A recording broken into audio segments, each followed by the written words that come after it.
I was at this big gala that Fidel Castro was hosting because of the success of the tripartite agreements, which of course had been negotiated by Reagan and H.W. Bush, in which the Cubans brought back 50,000 troops, and it was a celebration of this. And Fidel came over to our group, the American delegation, and I had already been the deputy director, so he knew who I was.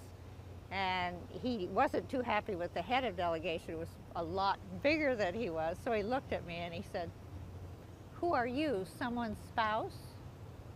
And I said, "No, I am the director of Cuban affairs." And then he looked at me and he said, "Oh, I thought I was." And when he says that, what do you say? Nothing. You're like wiped out. Then they came over, the security, and got me because Castro wanted to talk some more.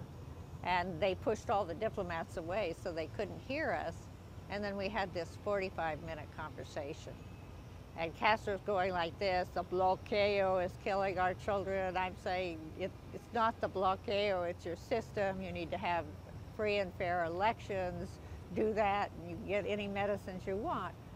But the whole point of the conversation was actually that Fidel Castro was very worried. The Soviets were pulling out the $5 billion annual subsidy, and the Torricelli legislation, Cuba democracy, was being pushed, which would cut off, and did, medicines and food for Cuba, because Cuba was buying most of its medicines and food from companies in Panama, Argentina, Latin America that were either had American ingredients or American patents or were American subsidiaries. And he knew if that happened, not only would Cuba lose its $5 billion in annual subsidies, but also lose access to much food and medicine because it wouldn't have the money to buy elsewhere.